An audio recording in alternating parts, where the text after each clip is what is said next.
I bet I've got in. Okay, we on live. All right. Good morning. Good morning. Good morning. Just waiting for everyone to come on in. Pastor Gilman Rose this morning. Um, actually, really, we had a good run this morning, but it was cut short. Let's see. It was cut short. Okay, I gotta fix this. Well, the funny thing about this phone, right, is that when you like when you touch it, sometimes you can't move it. So people are going to be making what we're going to do.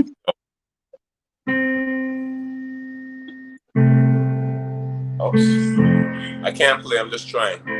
Oh, I can see.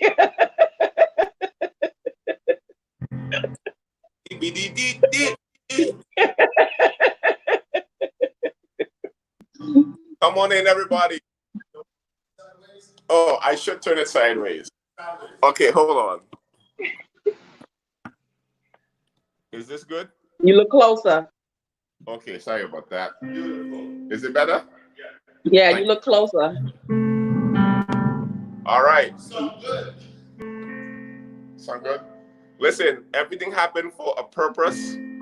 Uh-huh. And the way that God works is that he put things in the right order, because like today, we got rained out, and I got on a new shirt. Pastor Dave Allen allowed the church to be open, and so we are here. But I was trying to play. I'm a bass player. I'm not a keyboard player. You know what? One thing I want to introduce everyone as they come on in. Please like this video and share it. Today we're gonna have a great conversation. We are out of the elements. Like this video and share it. If we don't share the video, all I'm asking you to just simply just like it, share it, ask people to come on. We are running for justice. We are running so that we can make sure that our family members, that when God forbid that something happened to them and they die, get shot and killed, that their life is not going to be in vain. They're not going to die in vain. So I'm really excited about having the greatest Michelle Bond Anderson, all of her name on today. You see, she's laughing, but that's power, that's prestige, that's might. What a ball of grace this morning. So thank you for coming on and joining me. I think the description is in the. Could you see the description? You need to share this to your Facebook page, Michelle. I will. It's an honor to be here with you, Pastor. You helped me through a lot with my son, getting through this. If it wasn't for you, I don't know where I would be, because I kind of gave up on God a lot. But, you helped me a lot, trying to see that he's still there, even though I've been through so much. It's like, I appreciate it. I appreciate it. No, thank you. Thank you for allowing, myself and the team to be in your life. I count it a privilege and a joy. I'm going to try to play. I wish I could have played a song for you. Oh. And I wish I could have sing too as well, but I can't. I only know a few chords. It's all in God's love. It's all in God's love. I used to be able to play Soon and Very Soon We Were Going to See the King. That was my grandmother's favorite. That was my grandmother. We had to sing that in church all the time, every other Sunday. It was that and moving on to Zion, mounting up to Zion. Yeah, I'm going on to Zion. We're moving up to Zion. Yeah. Thank God. You would never believe that, like someone having so much fun, and but being able to smile and laugh again. And again, I want to thank everyone for joining us. This is another day of running for justice. We're running for Melquain. Yes, you said it right. Melquain. Yes. I met Michelle some years ago. Her son was, again, unfortunately shot and killed on a bus stop in Brooklyn. And here, she's here. And I wanted to share her story with all of you, because sometimes I think that we don't realize some of the hidden effects of having gun violence. It's not just about young men coming in and taking a gun and shooting, and then we have marches and press conferences, and then we forget that, listen, you know, there's a mother who have to live with the pain of losing their son. So she's going to talk to us today and just join me in this conversation again. You know, we have the parents of, and I want to talk to you about this later on after you talk about your son and your vision and mission. A lot of parents are changing the way that people view this gun violence issue. And what you're showing is that you're showing the side of the humanity side, the side of a person. These are not just names of young black boys who were killed. These are parents. These are individuals who have life ahead of them, who are still living and breathing. And so that's why when we get up in the morning and we are running because we remember that there are people who are crying themselves to sleep every night. There are people who are Yes. crying in the morning, getting up in the morning and cry. So talk to us about your son, whatever you want to share, and talk to us about, you know, what people should know about what happened when someone is shot and killed. What happens to you? Talk to us about how the police alerted you about the your son being shot and killed. Just walk through us everything, and you know, I'm just blessed so that you are able to share this with us this morning. Yeah, it was a difficult time. It's still a difficult time. I mean, I still cry every night. I still cry every morning. When I found out about it, it was like on any number of day. I come home 8:30. He's usually home by 9:30, 10 because he was going to John Jay College, and for some reason he didn't make it to class that day. So I got a call from a friend that he had been shot, and it's weird because when they said shot, I didn't think shot with a gun. Like, I don't know if I thought it was like maybe they was doing some filming or something. It just didn't show. It was so unusual to me because that's nothing in his life at all. And I know it can happen anywhere, but it just, we grew up where it happened. My mom lived there 52 years. We know everyone. So it was such a shock. And when I got to the hospital, he was already dead by the time I got there because I lived so far on the other end in Sheepshead Bay, and it happened with my mom lived downtown Brooklyn in the Farragut houses.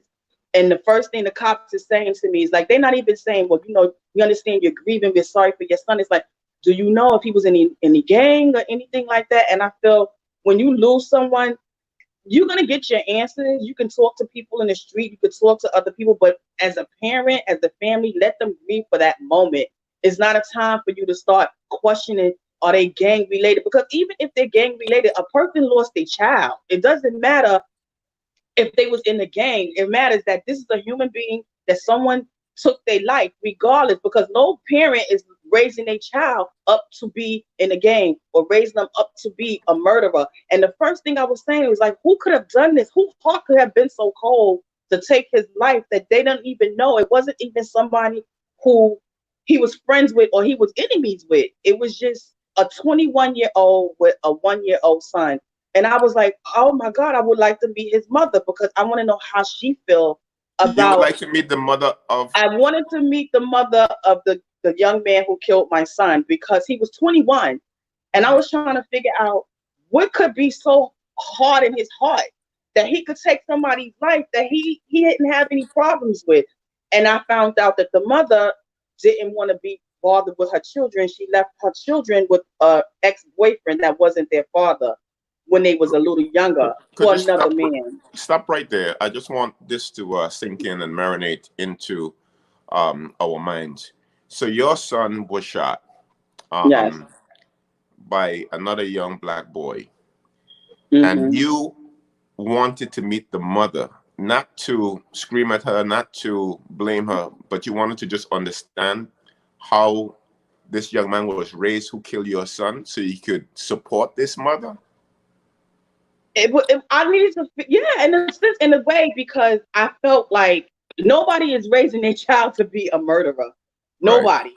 Nobody is raising their child. And I just needed to get some type of understanding to what was going on in his life that made his heart so cold. And I wanted to know how she was feeling because I'm quite sure, to me, I would be devastated if it was the other way around, that my child took someone's life. But when I found out the whole history went behind it, that she wasn't even in his life, it made me kind of not understand or accept what he did, but I kind of felt like his heart was so cold. He needed to be loved himself and didn't have it. So it was easy for him to take the life of someone else. Because if you don't have it yourself, you don't know what it's like to be that way, to be loved and cared, for the community love you and care you, your own family love you and care you. You can easily take something away because nothing means anything to you. He didn't even think about his own child, you know? So I actually, once I found out when the trial started happening, and I found out how things was going, because everybody knows how much I love my son. I raised him, I carried him for 9 months.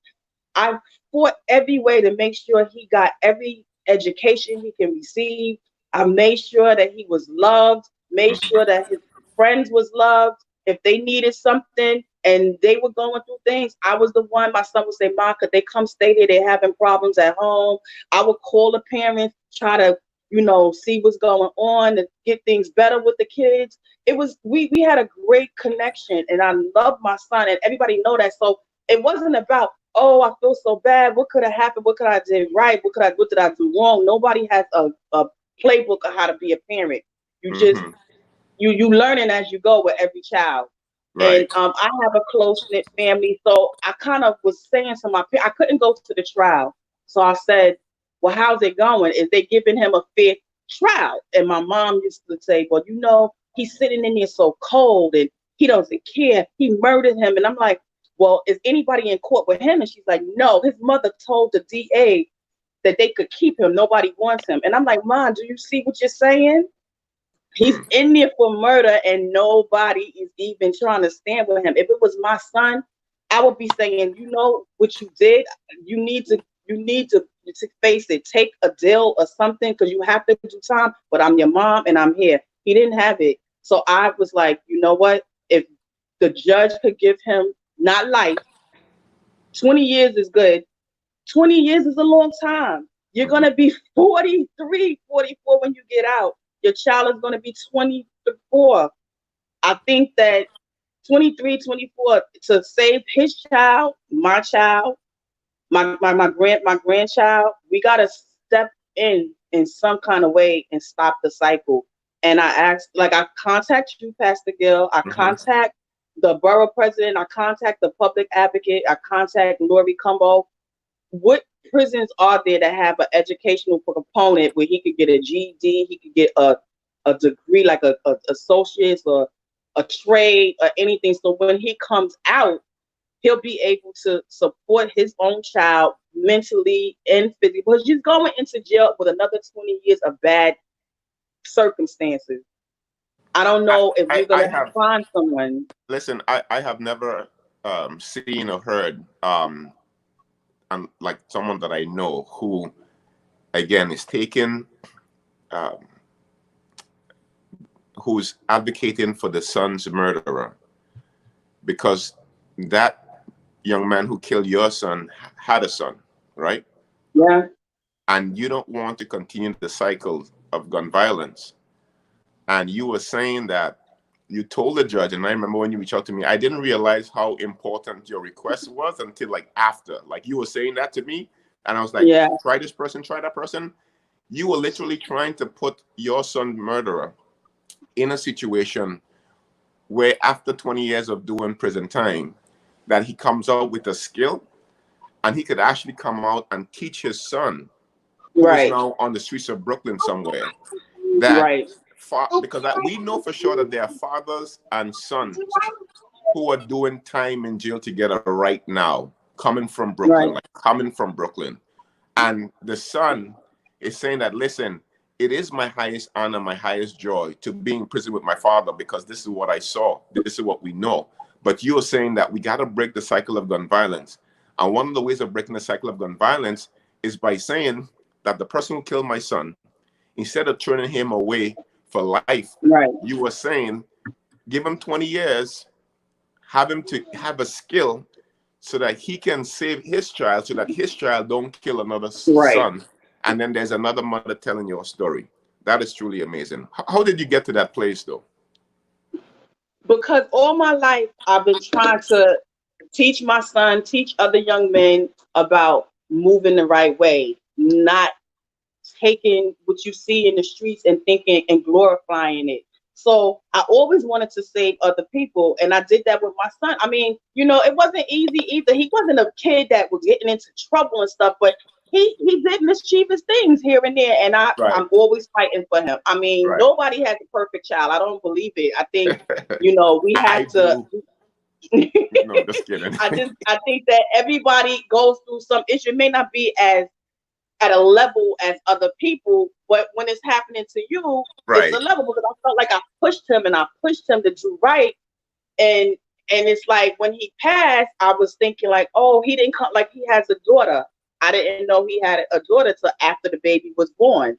And it was because I kept drilling in him, you have to have a good, decent job to take care of your child, you know. And I was like, oh, we'll be great raising the child together, but don't have a child if you don't have a good job. So he never told me because he wasn't really working. He was going to school, but he never told me. And I think he felt that he would have been disappointed me.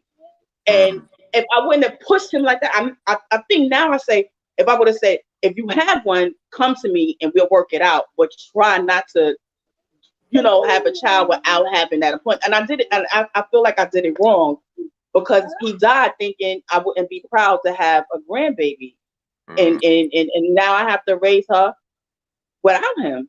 That's you know, right he now. never got to see the joy that I would. He never got to see the joy that I would have. That's with her him. right now. Yes, he was my only child, so this is my only grandchild. So yeah, and I got to that place. So it's like for me to turn my back and say, give this boy life. I don't care. He took my son. I felt like I was gonna be a hypocrite to everything that I've done all my life. I went to school. I have a degree in forensic psychology, a degree in criminal justice, a master's degree in public administration, master's in criminal justice. How can I turn around and go, now that it hit my door with my son, forget everything that I've been trying to do and throw it at this young man? And it was like, that's not what I'm about. And I always felt if it was my son, I would be begging the courts, please, he's 21, give him a chance. You know, this is not who he can be. He can be more than this. We just have to work with them. And I think if we give him education, he can get a degree, because he's going into a place right now where you're still going to have a hard heart. You're in prison. You're going to have a hard heart. Did you, when we were together at the and you invited me to the sentencing, yeah, it was a hard day for you. I don't want to share all the details, but you were conflicted, not because you didn't know what you wanted to do in your heart, but because I think that you were probably thinking about what people will say. That you have been working. My family didn't agree. Your family didn't agree that you should ask the judge for leniency for 20 years and actually put him in a prison that he can grow and learn. So they didn't agree. You were conflicted with your family, that your family had wanted, I guess, more. I don't know. They wanted him to have life. They wanted him to have life. They felt like he took his life, he should have life.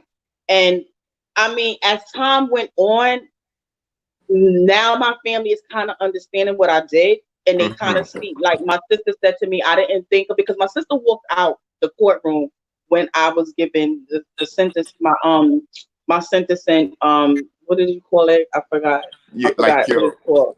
It's like your final speech, or right. It's a name for it, and I can't think of it. It's not coming to me. But my sister walked out the courtroom. She wouldn't listen. She didn't want to hear it.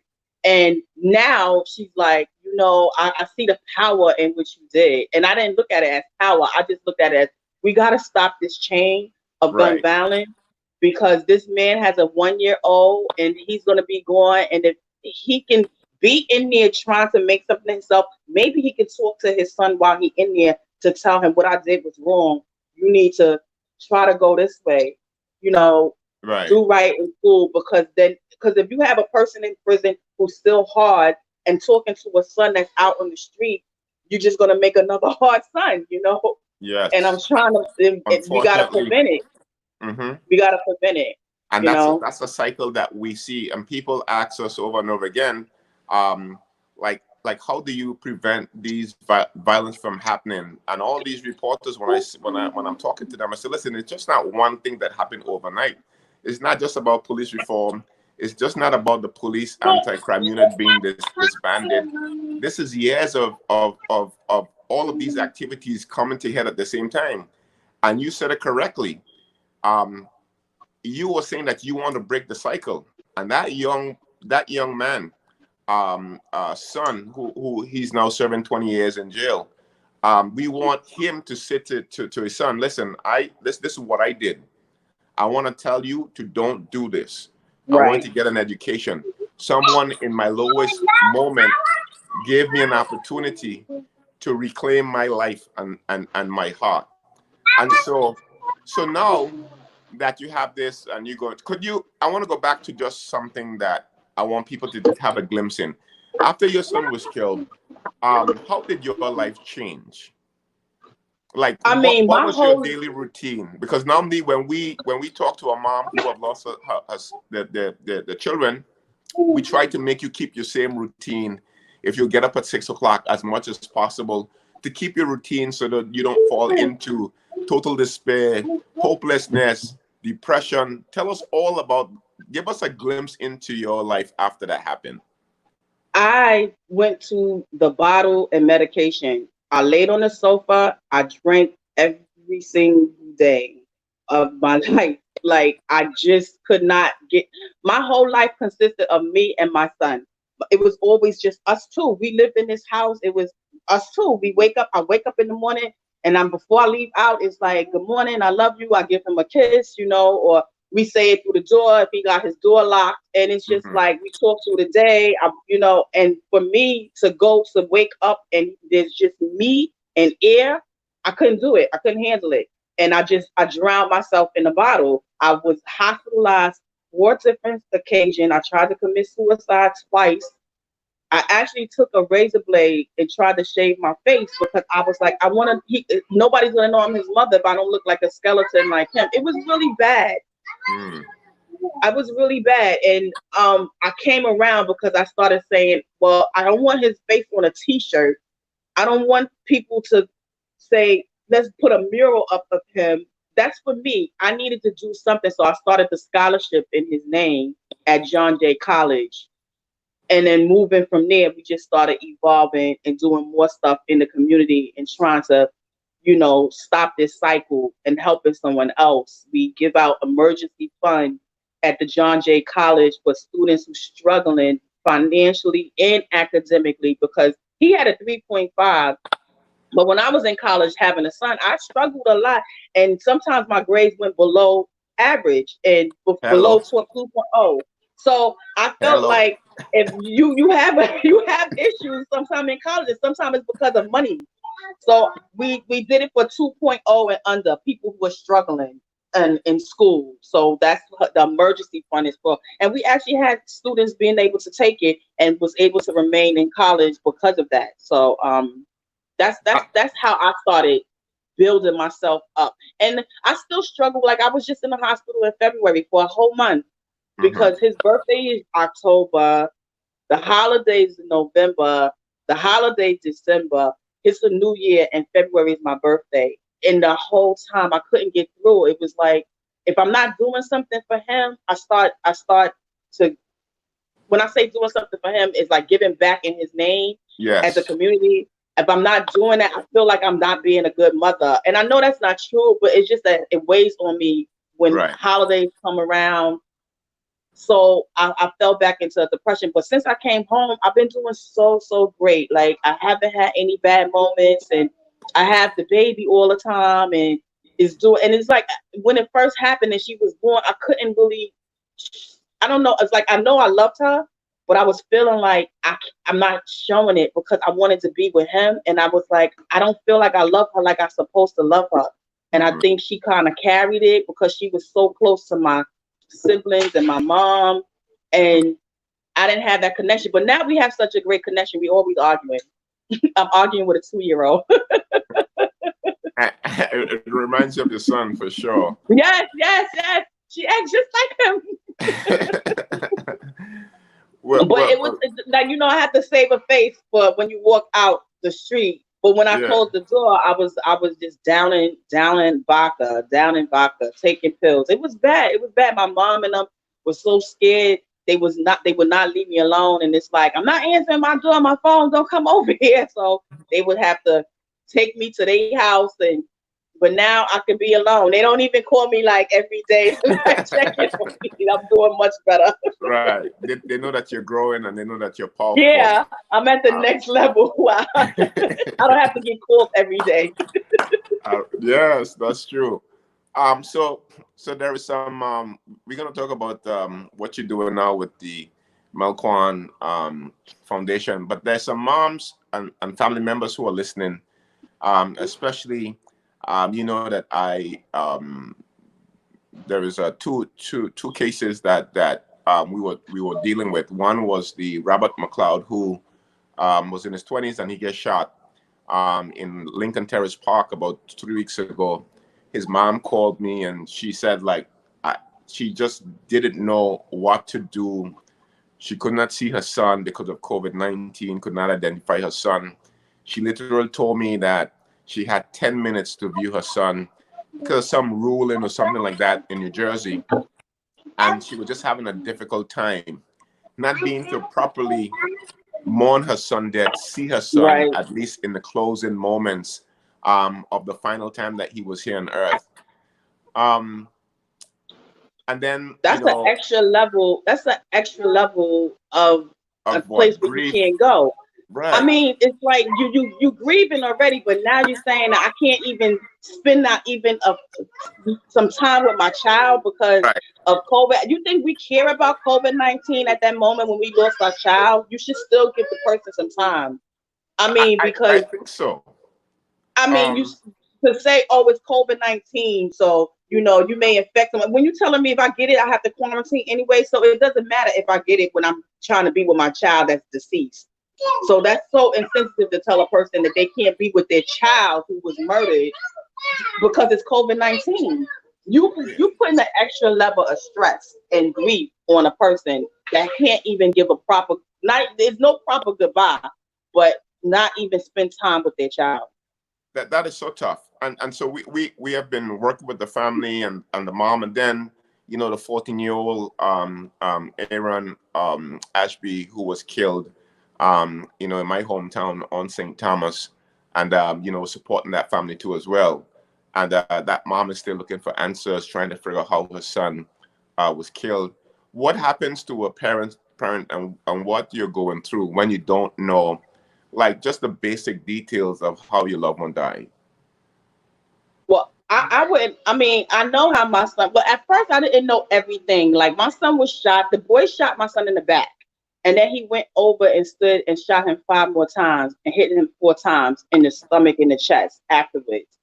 So I didn't know all of that at the beginning because I really didn't care at the moment. I was grieving for my son so bad. I didn't care. But that's something totally different because I think for you to have to go through and not knowing if this person is the one that murdered my child, is it that person that murdered when you on the street, they helping you with your grocery, and that could have been the person that killed your child. So I think that that's a hard thing for a person to have to deal with. I couldn't even imagine. Like to the day, I don't really know how the guy looked because I didn't want to have his face embedded in my brain. Oh, yeah, I remember at that case you decided not to see him, right? When you went into at the end, that's true. So you never saw him. I never saw him. And that's what you didn't want to see him. I didn't want to because I didn't want to have his image embedded in me because my mental space is for my son, and to have him embedded. To this, Dave, you listening to this? You listening to this? Absolutely. This is mind-boggling. To have his image embedded in my mind wasn't going to do good for me. So I didn't need to see him to speak how I felt about breaking the chain of gun violence. I don't need to see that. I just need to make sure that we can try to break the chain and he could go on and do well for his child. I didn't need to see him. Right. So you had to find out first of all.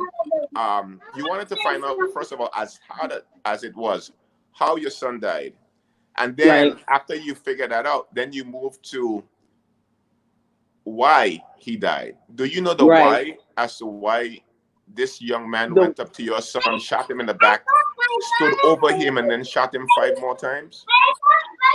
in the videotape, excuse me, in the videotape, he said that he didn't have any issue with my son. He just was collateral damage. That was his Wait, words. time out. What you mean? What you mean? He didn't like a friend of my son's that my I son got grew you. up with. That he didn't like him. Could you excuse me 1 second, please? Sure, of course.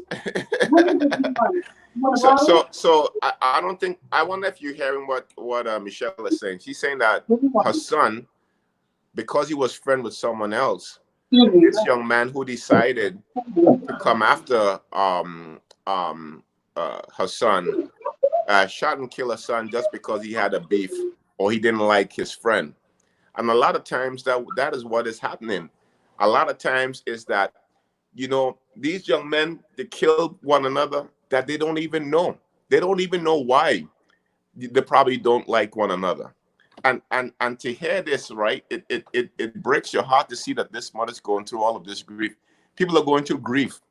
And to hear again just the callous behavior of the fact that this young man said that, listen, this is just collateral damage. He literally stood over her son and pumped 5 more bullets into him. These stories are riveting. Sometimes when we hear about gun violence, we again think that it is one thing that you can do to prevent the violence for continuing.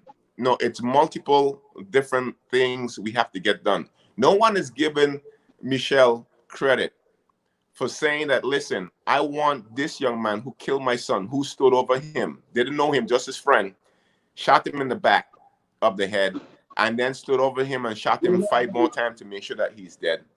And then this mom is saying that, listen, number one, I don't want to see the killer.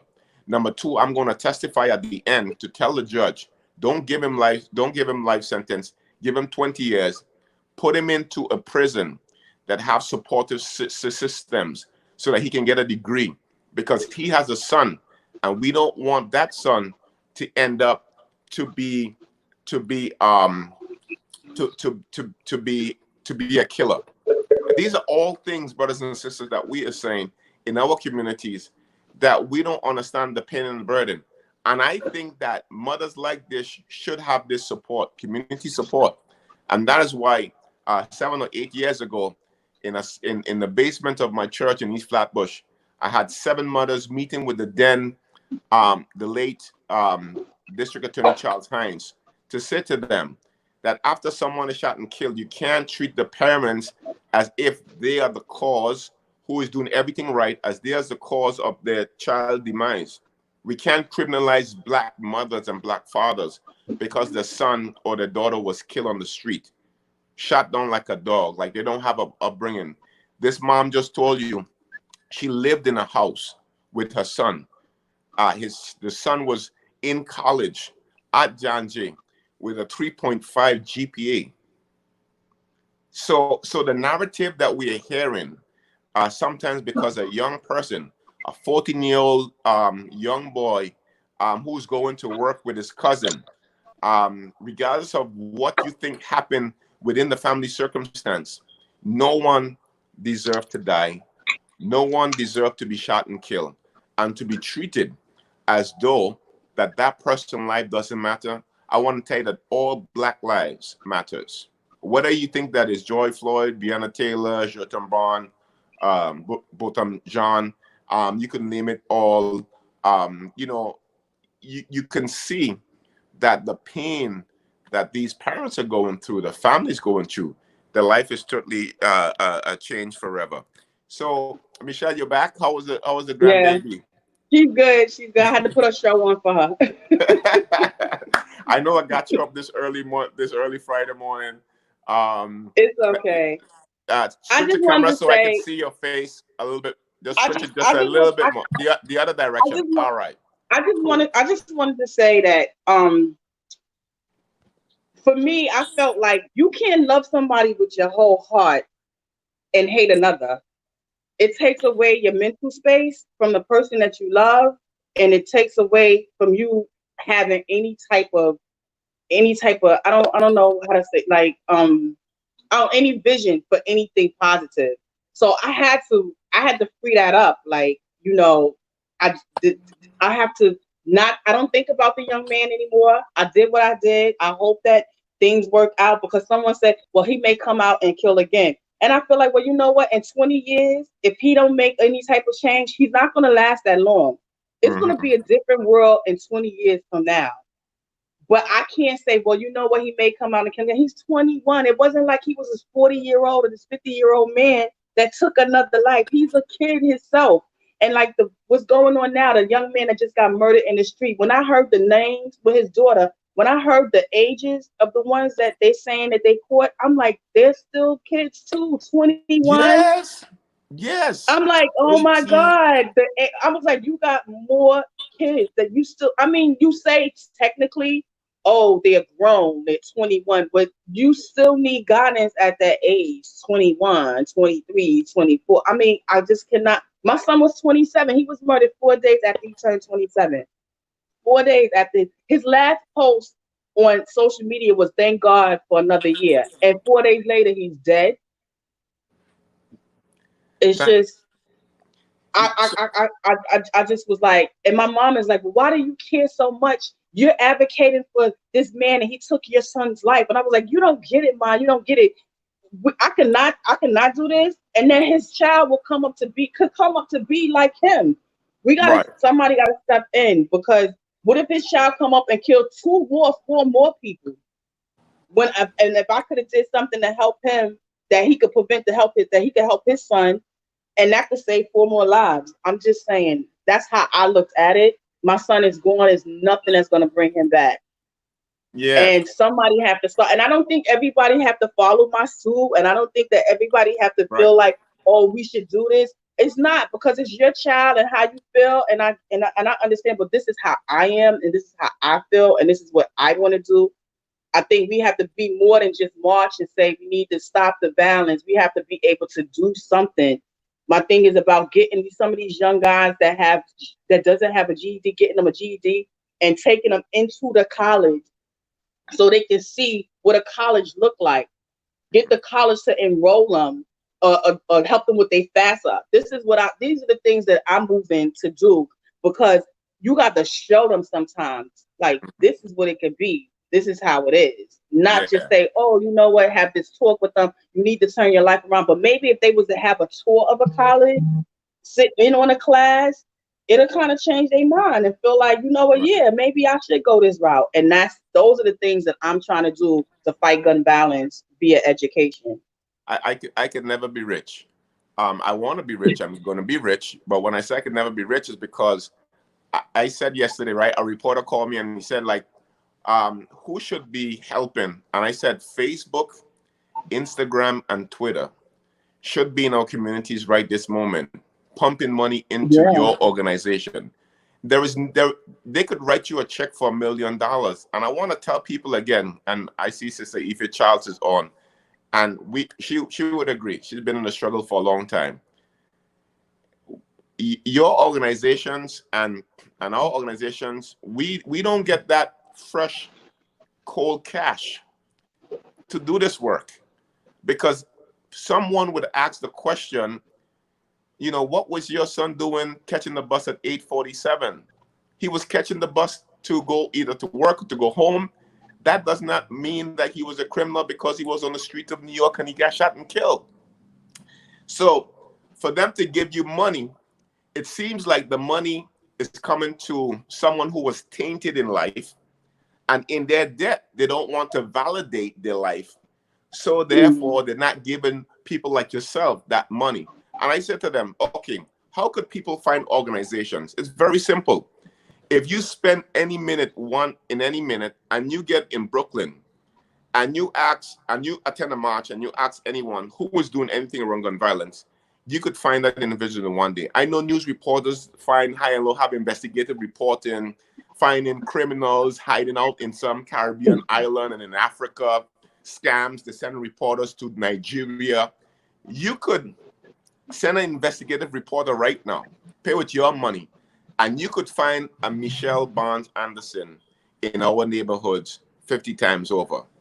And give them a check for $2 million so that she can take 50 young black boys to see, this is what you said, to see what a university or a college look like. What would you do with $1 million right now if I have to write you a check?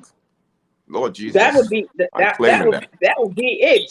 Taking them into these colleges, getting them working with the college to sit them down, actually provide them the financial aid, like to go through the steps, have them register them, have them apply for the school, getting more scholarships out to people, putting more money into emergency funds. It's all about giving out to people who are needed financially and education. We need to give them both. It's not just about, okay, let's put you in school here. Some of them don't have, that didn't even do well in high school or do well in regular school. They need somebody to follow them throughout to make sure you stay in school on top. It could be hard if you don't know this. You're coming around new people just to keep that momentum going. Helping families, people who have, even the seniors in the community, people who have disabilities in the community. We got to get the kids, we got to get young youth more involved with them as well. How it used to be back in the day, checking on them to make sure that they're okay, because they're scared to come out in their own neighborhood. These people used to come out and sit down, play cards together. They're scared now. We got to make it a safe place for them too. It's just we have to try to figure out how we could bring everything back to a community together. So just a couple more things, and then I'm going to release you. And this brother here who gave me his church, he's probably want to get me out of his church right now. You all right, Dave? I'm in the church right next to the park. It was raining, and so we had to find the closest place. So Pastor Dave had been running with me, so he was very kind enough to open up the church to have me come in for a minute. So what is your thoughts about all of this shooting that's going on? What would you want to say to the shooters? What would you want to say to all of us? You can put in perspective to me how you see the world now with the violence that we have. I think it's more than just black on black crime right now. I think it's a lot of underlying things. One thing, I think the media wasn't showing a lot of stuff that was going on anyway. I think a lot of crime was happening and the media didn't put anything on it. They only tell you 1 or 2 murders or 1 or 2 crime incidents that happened. And because we're saying defund the police, reform the police, revamp the police, now they want to highlight what's going on in our community, which we've been going through anyway. And they start showing every single thing that's happening. Another thing with the drive-bys, I just find that is something going on. I don't know if it's like groups working together and they're saying, well, let's come in here, shoot up the people so they could feel like black people, black on black crime is something they savages. They need to be tamed. They need to be brutalized. So I think it's 2 different things that's happening right now. It's not that because all of a sudden they pull back an anti-crime unit.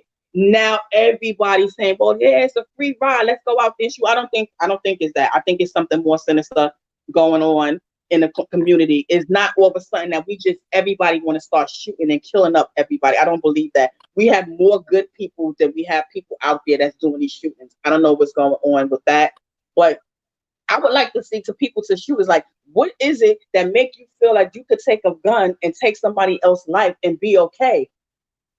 What is, I mean, I would like to hear from the shooter's point of view. What is it that you feel that it's okay to take somebody else's life when you value your life? I feel like you don't even value your own life if you do that, because now you're going to prison for the rest of your life or for 20 years. So you can't value your own life. So why don't you value your life? What is it? I mean, we got to start asking why. What's the reason why? And we can't figure out that reason for people. We need to have them engage with them. We need to have them telling us what it is, because we could come up with all these different ideas. We could read all these books. Oh, your father wasn't there, your mother wasn't there, or they were both there and they didn't give you enough time. We could come up with a whole bunch of different scenarios, but we really need to speak to those people. What is it that's going through your mind that you feel, well, let me just go shoot out here in the air, because the bullet is going to land somewhere. People don't realize that a bullet is going to land. So you can shoot in the air, but it has to land somewhere. And that landing is in a 1-year-old stomach. Can you 1 year old? That was your envision to go out and kill a 1 year? I don't think so. Hmm. Uh, So I mean, so you do you think that the the people who are doing the shooting, um, all of these young people who have lost their way, even the last case with the young man in the Bronx, I saw the report yesterday about the arrest, and I saw the faces, and I'm saying to myself, wow, these kids are so young. So another as if, baby. well, and that 6 year will have to grow up without a father.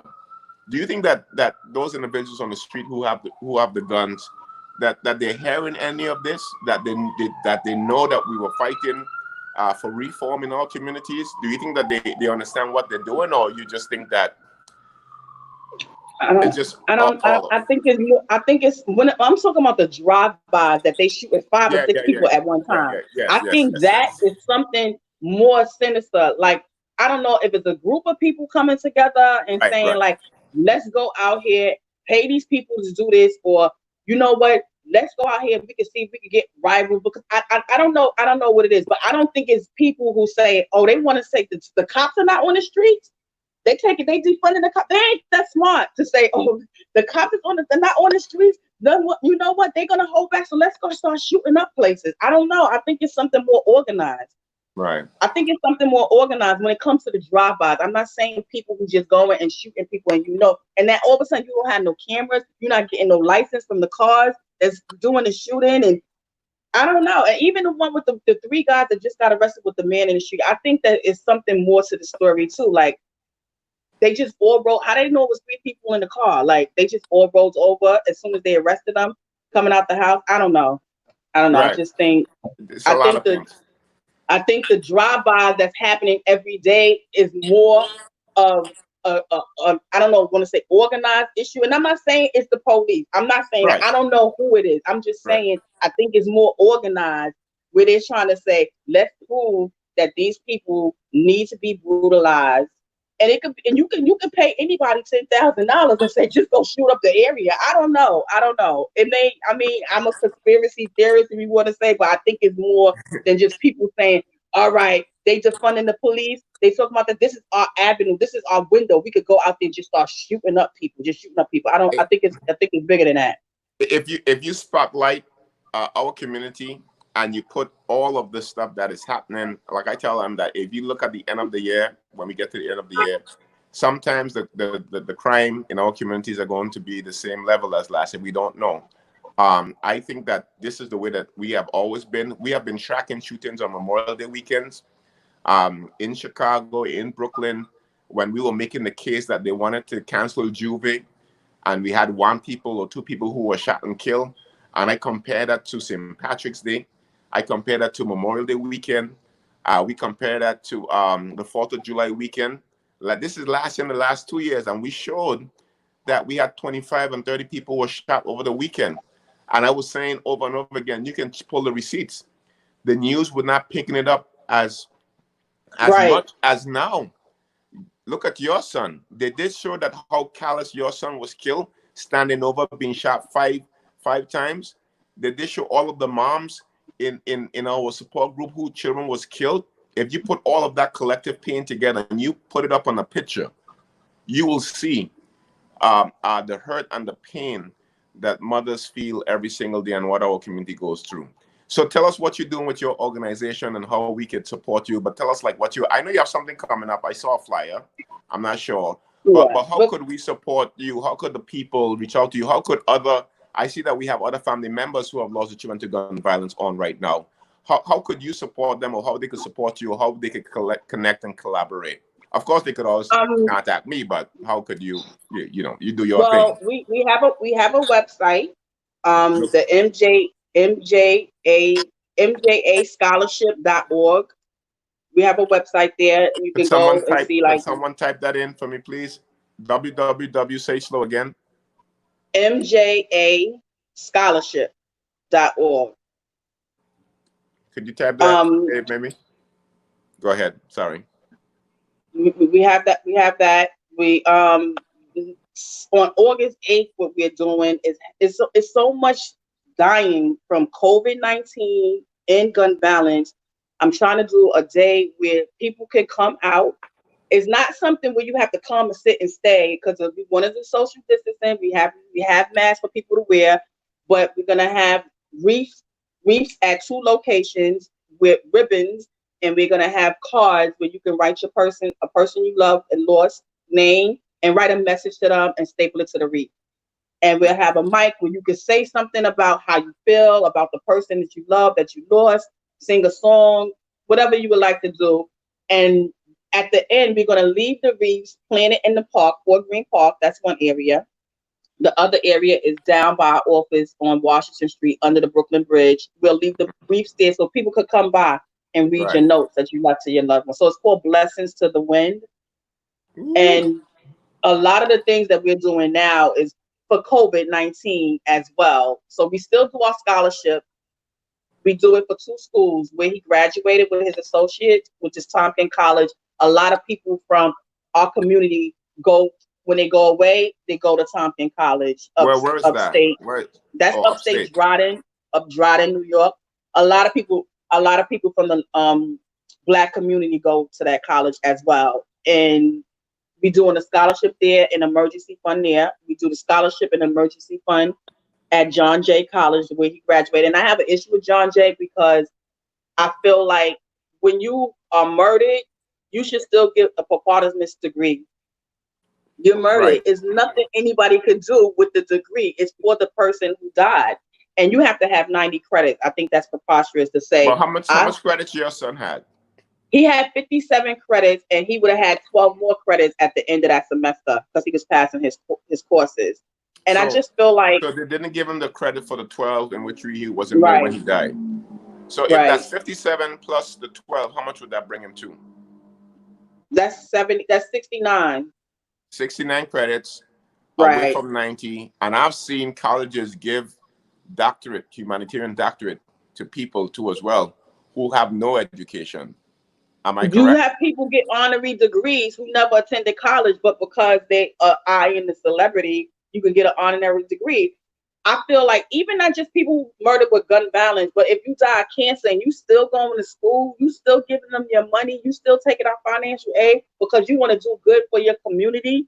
You want to be a social worker, you want to be a police officer, you want to be a psychiatrist, a doctor, anything, but you giving your money to the school so you could do better in the community, and you die and you can't get the degree just to show that you was that's horrible. So they decided to turn down your request. John Jay College never gave you and what are you asking for John Jay College to do? I'm asking them to change the policy. This is something with CUNY, which I wrote to all my assembly members for the assembly members. I wrote to the council members. I'm saying, could you change it? I want to make it a Melquain's law where if you die, if you murder and you're in good standards, you're not, you didn't get murdered because you was committing a crime or anything, but you're in good standards at the college, that you get a posthumous degree because you worked hard, you paid your money, you took out loans, you did whatever you could so you could better your community. And now I'm dead and I can't even get that because I have to have 90 credits. He would have had 90 credits if he wouldn't have got murdered. It's horrible. That's my organization. Yes. Listen, it's horrible. He would have had 90 credits if he wouldn't have got murdered. And for you to just say, well, no, you have to have 90 credits. I think that's a slap in the face to the family. It's a slap in the face to him who wanted to do better in the community. He wanted to save a lot of people. Let's work on that. I mean, let's continue that push. And I know that you're not going to stop, but I think that we need to continue to push. So any elected official who is on listening, or someone from the office for CUNY, I think to have 60 credits, and Melquain, who was enrolled in college, if he didn't get shot and killed on that night, he would have had how much credits again? Sorry. He would once he would have passed that, he would have had the 69 credits. He would have 69 remember credits. When you get transferred, he was enrolled in school, taking 12 credits, enrolled, passing his classes. And you mean to tell me that CUNY, John Jay College, you got to change that law so that people like Melquain can say, listen, there's a good story out of the fact that not everyone who is killed, we can't continue to criminalize our own Black brothers because they're dying on the street. We have to change that narrative. Our life matter. Our black lives Yeah. on the street, the colleges, and we talking about these painting Black Lives Matter. I was talking to someone, they have the Starbucks having the Black Lives Matter things on their shirt. I don't want any of those. I want to see them. I want to see Black Lives Matters, the spirit of the law, not the letter of the law. Anybody could write whatever. You could print whatever you want on a T-shirt. It's what's in your policy. And so Dr. King was right.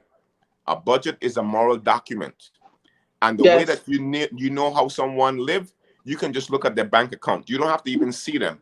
And based on their bank account, you can tell what that person is into. So just a simple thing like John J. College, that's why when we go through these things, unfortunately, we see how the law is set up, not to help our people.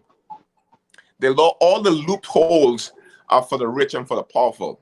All of the loopholes, they have all these crazy loopholes. If you're making this amount of money, then you don't have to file this taxes. If you're doing, but then the poor and those of us who are working, struggling to raise our families, can't even get a degree. For a young man who had a 3.0 GPA. 3.5. He had a Sorry, 3.5 GPA. 3.5. Listen, I graduated. Some people graduated cum laude, like my wife. I graduated, thank you, Lordy. I graduated like on a string. I don't even know my degree was like 3.5. But to have a 3.5, I would have loved to have a 3.5. But they can't do that. No, I think we can do better. So you would like that for your son for sure. You would like people to come out on August or what again? August 8th. August 8th. The fly. Yeah. Yeah, I'll send you the flyer. It's two locations. We're doing one in Fort Greene, right outside of Fort Greene Park, and one in Vinegar Hill, because that's where my mom lived. That's where I was raised. He was born. I was living with my mother at the time he was born. So, and that's where he was murdered, out there in that area. And it's a lot of COVID-19 cases, and it's a lot of gun violence. So a lot of people are mourning. We need some type of healing. We need some type of wellness to come out, because everything you hear is so bad. And it's like you got people like me with my PTSD. It's just like the constantly see and hear. I can't even watch the news. I'm like, you know what? It's just so I don't want to see another mother crying, or father, because you have these fathers out here crying, the one crying for their child too. I mean, we get lost in this source like it's about the mother, but it's about the parents. Oh yeah. You know, it's about the parents. You know, the father lost his child too. Yeah, definitely. So just speak to, family members who are on here, those who have lost children, those who have not lost children. If you got to speak to the world, what would you say to them? Like, what would be your closing? My thing is that, like, with people who lost their children, it's so hard to get by the day. It's hard. I would channel it into something that the child loved, like whatever it is. If it was something that he was into art, then just start doing an art class, or just, because with my son, he was about helping people. So that's what I channel myself into. He used to help people with GED, to try to pass a GED. So that's what I'm doing. I'm channeling everything into what he did. He was an artist, so I try to do things when it comes to art, putting back art in the community. Like what we did last year at the gala, where I gave you your prestigious award. Thank you. That award looks good, man. We had people in the community be able to bring their art into the Brooklyn Museum. How often could you say that you actually exhibit your art in the Brooklyn Museum, and you didn't have to be an artist? Whatever you had, it could have been your poem. It could have been it could have been a painting, a picture. We had students, everybody exhibited through the Brooklyn Museum. That was a great opportunity for them. And we would do it again this year, but COVID, so we putting it off to next year. So I would just tell people, try to channel your stuff into something that you felt that your child was into. That keep you connected with your child and to help you move on. You can't let something drag you to the bottom where you have so much hate on someone because of what they've done. You have to not saying let it go, but try to just focus on something that brings joy that your child did. because you're gonna kill yourself focusing on with the person who did. We're gonna get to that. That person is gonna we're gonna try to make sure we can find that person who did the killing if they didn't get found. Never stop looking. I'm not saying that. Never say, oh, I'm not telling a person you have to forgive everybody. What I'm telling is to channel it away into what is something that your child was into. Because I don't want people to think, oh, you know what, I could forgive this person. I'm not telling people to do that. I'm just telling people to try to channel it. And you can save lives channeling something that, channeling what your child love into the community. We got to stop it some kind of way. We got to stop it. And for those who have their children, just stay on their back no matter what. I mean, you say, I get tired of this. They not listening. Just stay on their back. I stayed on my son's back. He used to tell me, you know what? I need you to have a relationship. I'm not your boyfriend. I need you. He's like, Mom, I need you to channel your time into another person. You need to have a relationship. And I'm like, I don't care. You're my son. You're my son. So it's okay. It's okay. Well, no, thank you for that for sure. This was one of the most powerful conversation that I've had. And I have not yet to realize too. As we were doing all these funerals, and I was saying to myself, I wonder what happened to mothers and parents and fathers.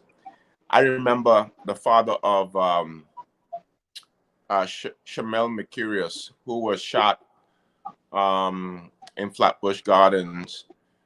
She was 15 years old, and a young man that she spurned decided that he was going to take I think it was a shotgun or some high-powered killing machine and knock on her door and blasted that young girl. She was 15. Her cousin, who was about 2 years old, was in the house with her. She was watching him, and the young boy was in the blood of of the young lady for a few not hours, but about 20 or so minutes before someone knew what was happening and called the police, and they got there. And their life has been changed forever. That family, people don't understand that family had no financial footing, had to live and sleep in that same house that same night. And when I got there, and I was thinking to myself, how do you take, this is about the level and the hidden effects of the violence that we don't think about. How do you take a family who daughter just died in the house and they don't have enough money, or we don't have the support to put them into another space? That's Dolene John. When I met that mom, someone told her that, reach out to me. She could not get a sketch.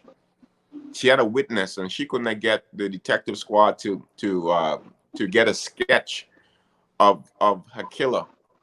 When she called, we raised hell, and we got the police department to send a team, and she got a sketch within a day of her killer and reward. Her son died on her stoop, and she had to walk over the blood stain, so to speak, of her son every day, and she wanted to figure out how could she get out of that apartment, and we couldn't move her right away. This is the pain that I want you who are listening to understand that we deal with on the back end of all of this. These are things that mothers deal with over and over again. Fathers, not only that, siblings. So we have to think about the violence in our communities. It's on multiple fronts. It's not just what you see on the news. I guarantee you that who is going to be supporting that 1-year-old mother, Felicia, after all of the cameras are gone? Who's going to be supporting Andrea Hamilton, knowing that her 14-year-old son, Aaron Ashby, and his cousin, Ricky, died? Our community, we are hurting in so many ways, not just one way, multiple ways. So, Michelle, I want to thank you so much, man. You have so much passion. You have so much of heart. You. You have so much of forgiveness. You're a way better person than I could ever be. Thank you so so much. No, you're a great person. I don't want people to take away and think that they had to do what I did. No, you just sharing your story. That's it. You're sharing because your story. Everybody's situation is totally different and how you can handle it. And that was just something for me. That was Right. that was gonna help me. That was it didn't just it helped me. I mean, I need to take a chance. I still have his daughter that I have to raise, and that she could still she could have been the 1 year old. I mean, and like some people try to say, well, they was outside at 11:30. Who cares? That's not the issue. He could have been in the bed at 1:30. But the way these shootings are happening, going through windows, it could have happened in the house too. Mm-hmm. So people need to stop looking at and finding any type of negative space. Somebody's child has been murdered, and that's all that matters. And now we just have to figure out how can we stop it. Is it any way that we can change? It's not going to happen overnight. It's not going to happen in a month. It's going to take some time for it to happen, but we have to figure out ways to give tangible things to bring into the community for them to have a change. Not just speeches and marches. That's not going to do it. I'm not saying take it away, but you have to have more things than that. You have to Right. have something tangible to help a person get through it all. Like you said, it was no way that that parent should have stayed in that house that night that her child was murdered. She should have been put up in the hotel at least, even if it was the police department that could have did it. They have resources; they could have did that. Not to let her just stay in that house overnight. Like, okay, we taking the police report now. Good night. Go back to bed in the house where your child was murdered. That's horrible. Yeah, so that's what we're trying to do. We're trying to find funders in America who have a heart and a passion for what we're doing, to give us these funding. I wish that we could definitely be able to do that with families, people who have been killed, and they want one community and they want to move. These are so important for us. So thank you again so much. Everybody, Thank you for please, having me, before we leave, Pastor. no problem, anytime. Everybody, before you leave, like this video just because of Michelle. Like it now while we're live so that it can keep on rolling. Share it on your page. Tag a friend. Don't allow this conversation to just stay within our circle. Spread it wide so that people can hear I have to firsthand. say this. I Mm-hmm. had a great community, a great source of help. My Oh yeah, sister Zenia, my sister yeah. Jajad, my closest friends, Nisi, Danetta, and Levine, Razed, and Kelly, all my closest friends. Those are the people that helped me get through this. My parents and my cousin Jesse, they helped me get through this moment because they was like, we refuse to let you die. And it was like without them, that's what would have happened. Drinking, just drinking, mismanaging my medication. They was like, Mm. we're not gonna stand here and watch you die. I don't care. You have to be able to live. And to this day, they still stick by me. And a lot of people, they feel like, you know what? They feel uncomfortable about your pain and your hurt, and they want you to be okay. And they think that you need to laugh at every moment. Well, they see you laughing or joking for this moment, they think that you're fine now. And if you retreat back to your depression or to your PTSD, then it's like, oh, we got to stay away. We got to stay away.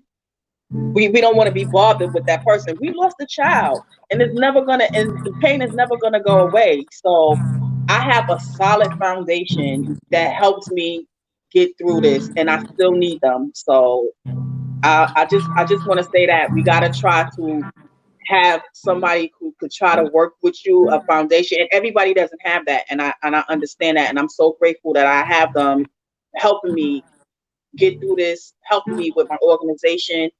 It's just us. So, That's all you we need. know, yeah. I have them. I have Jonathan Katz and Barbara Krieger. Those are the main ones. It's only like about 7 or 8 of us, but they helping me. And they like, we're not gonna just die. We're not gonna watch you die. Your son wouldn't want it. And I'm like, who cares right now? I'm hurting, but I'm doing a lot better. I'm doing a lot better because I have a Thank you good so much. foundation. You need that. Thank you, Pastor. I appreciate it. Thank you. I was trying to play some piano in the background. I'm not a piano It's player, I'm a God bass love. player.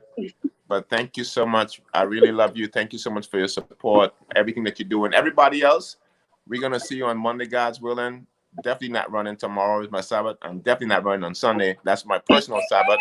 So, so I'm going to see you on Monday. Thank you again. God All bless right. See you everybody again. Monday. All right. Take good Bye. care. Bye-bye.